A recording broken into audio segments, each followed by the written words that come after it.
Yo, how are you today, healthy people? Welcome back to medicalcorner.id. Buat yang belum tahu medicalcorner.id itu apa, medicalcorner.id adalah suatu channel yang akan menjawab tanya-tanya kalian tentang paradigma dunia kesehatan masa kini. Are you ready? Welcome back to my channel. Kali ini kita kedatangan pemateri super kece dan super keren. Perkenalkan dengan Mbak Fitria ya. Iya. Tulisannya gimana? HRIYYAH. Nggak pakai kol-kolah ya. Fitria. Fitria seperti itu ya. Iya betul. Ya sebenarnya Anda di sini ngapain? Nggak tahu juga ya mau ngapain ya. Nggak tahu. Jadi ngapain datang sini? Mau duduk-duduk aja Duduk sih. santai, duduk manis. Oke, Mbak Fitria ini kalau kita boleh tahu backgroundnya apa ya, Mbak ya? Mahasiswa kedokteran, tapi udah profesi sebenarnya. Jadi ya menikmati lagi masa-masa liburan nih selama corona ini. Jadi masih nganggur di rumah. Di rumah? Stay di rumah aja? Oh iya dong, pasti. Udah terbang kemana Mbak Fitria selama corona nih? Mana ada terbang kemana-mana? Nggak ada. Oh, Mbak Fitria cuma stay di rumah? Iya. Ini keluar rumah? Oh iya, ini kan dalam rumah. Dalam rumah juga ya. Kita tetap stay di rumah aja ya bersama dengan Mbak Fitria, sarjana kedokteran. Kalau boleh tahu kita pertama kali ketemu kapan ya? Kapan ya? Maba mungkin, pas maba. Di Amphitheater. Lupa. Amphitheater. Saya ingat itu saya di salah satu UKM penelitian kan? Oh iya, ketua UKM gitu. Yang gitu-gitulah. Terus ada mahasiswa yang banyak tanyanya. Duduk paling depan sebelah kanan, berarti sebelah kiri ruangan. Oh iya. Bukan di Amphitheater tapi ruang E. Ruang E ya? E11. Kan nanti ada pembukaan. Oh iya, Kak. Pokoknya ingat ada Bang James. Ada Bang James juga kan ya. Mbak Fitria nih mahasiswa super. Gila. Saya kalau baca CV-nya nih 5 lembar. Dan gimana lah. Saya merasa malu dengan CV saya sendiri. Dia juara karate kah? Taekwondo itu apa sebetulnya sih? Bela diri dari Korea Selatan. Macam mana modelnya? Ya lihat di YouTube bisa. Sekarang masih taekwondo? Enggak. Gerakan dasar taekwondo itu apa sih? Aduh, udah lupa. Tapi intinya nendang. Rata-rata tuh menendang 80%. Oh, nendang. Kalau tangan lebih ke Muay Thai berarti? Karate? Tangan ada sih ninju gitu, tapi enggak terlalu digunain. Pernah ninju orang enggak? Oke. Oh, pernah. Siapa? Maksudnya ninju orang lain, bukan pas training atau pas itu. Pernah. Woi, kau ngapa pegang-pegang aku? Tinju pernah? Enggak lah. Belum. Jangan sampai. Mau coba? Boleh. Banyak saya di sini. Itu terakhir lomba berarti pas 2013 berarti waktu kelas berapa ya? SMA kelas 2. Kelas 2. SMA kelas 2 ya.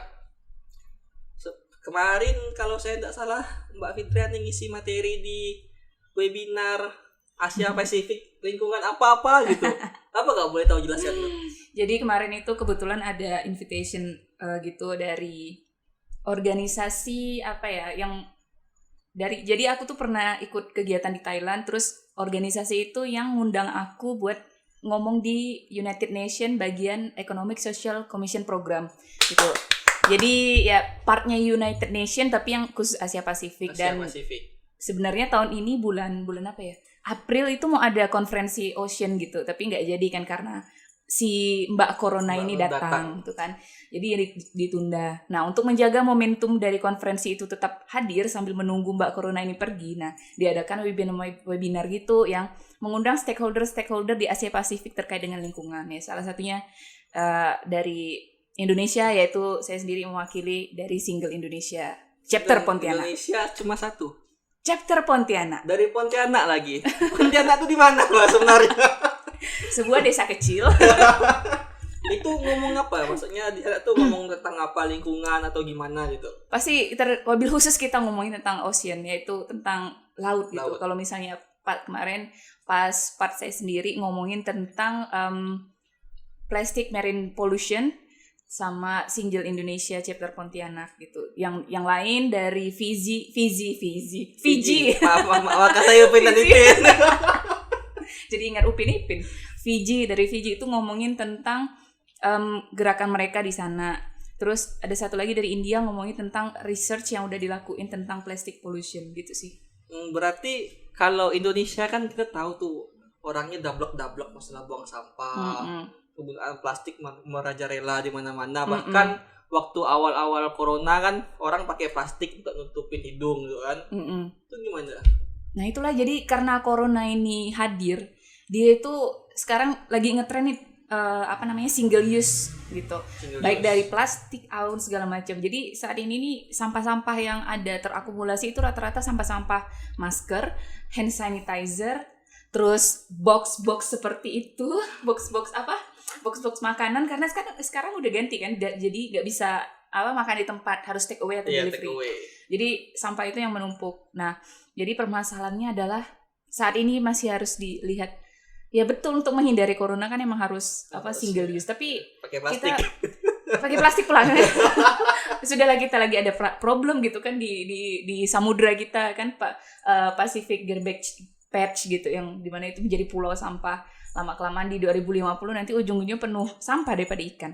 Nah, tapi adanya pandemi ini juga katanya healing the world, tapi padahal healing the world-nya itu dalam alternatif lain cuman reduksi dari karbon dioksida, bukan emisi karbon gitu. Tapi kalau misalnya sisi waste management atau sisi produksi sampah itu masih sangat tiba-tiba langsung melonjak gitu. Dan itu harus dicari alternatifnya nih. Prihatin dengan Indonesia dan dunia ini ya. Semua bagian dunia mengalami hal ini. Berarti misalkan kalau kita nih, saya kan pesan ojek online, pesan minuman lah, es kali-kali gitu kan. Nah, enak kopinya. Terus kalau mau sponsor boleh lepas ini sekali-kali. Kan gelasnya tuh pasti minum. Gelasnya diminum. Dikasih gelas plastik kan, nggak mungkin kita nolak. Jadi gimana solusinya, Mbak? Di 3R. Apa reuse, recycle. Dana, betul. Itu kalau reuse kan nggak boleh. Itu kan gelasnya PP. Kan bisa di recycle. Recycle gimana kalau gelas? Bisa jadi tempat tanaman, bibit-bibit. Jadi kayak pot plastik gitu ya. Banyak lah sebenarnya bisa dikreasikan.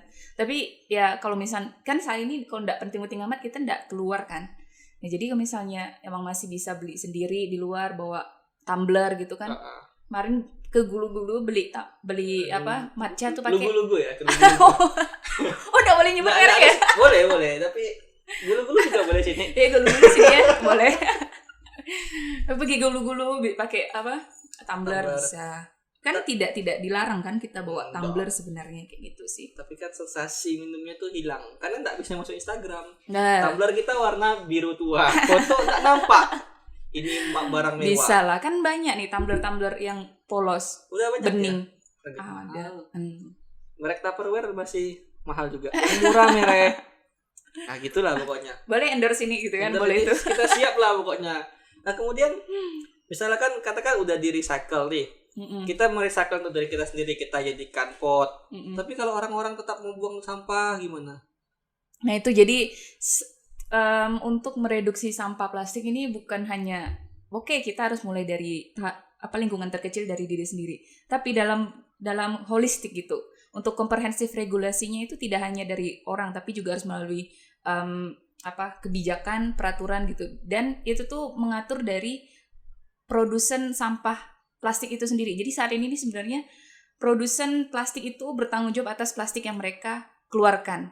Nah, gitu. Jadi kayak aktivis-aktivis kayak Greenpeace gitu kan, kita sering melihat ada demo ke Unilever bahwa sampah Unilever tuh mencemari lautan paling banyak gitu. Jadi mereka menuntut Unilever harus bertanggung jawab terhadap sampahnya. Nah, kayak gitu. Jadi sebenarnya ini nih kalau misalnya dilihat kompleks, dari kompleks, jadi tidak hanya dari masalah perorangan, tapi juga dari pemerintah regulasinya kayak gimana, terus ke produsen-produsen yang penghasil plastiknya juga kayak gimana. Jadi meskipun kita tidak bisa recycle di rumah, tapi ketika masuk ke TPA itu tuh bakal menjadi tanggung jawab dari produsen sampah plastik itu sendiri untuk di recycle di perusahaannya untuk menjadi daur ulang. Kayak Aqua sekarang kan punya botol daur ulang. Nah, kayak gitu. Udah yang bisa dihancurin langsung. Bukan yang bening besar tuh, botol daur ulang. Daur ulangnya. Oke. Informasi sangat menarik sih bagi saya. Ya walaupun saya sebenarnya satu komunitas lingkungan juga dengan dia. Tidak mau mengakui. Saya cuma remah-remah rengginang dalam kolam paus. Kolam paus gitu. Tapi ngomong-ngomong kan sekarang lagi Covid nih. Kemarin Mbak Fitra juga ngisi materi apa itu Covid ya? Ada apa dengan COVID belum salah? AADC Di mana? di Instagram apa? Oh, itu cuman forum kecil sih dari teman-teman apa ya, forum mahasiswa Jawa ya, forum Jawa, aja. Jawa, Sambas ya. Iya. Cuman ngisi doang sih, kayak minta bantu edukasi gitu. Ini kan kayaknya masih tahapan anak-anak koas untuk preventif saat ini gitu kan. Iya. Kalau misalnya tahap yang langsung penanganan pasien itu ya sejawat ya udah senior lah.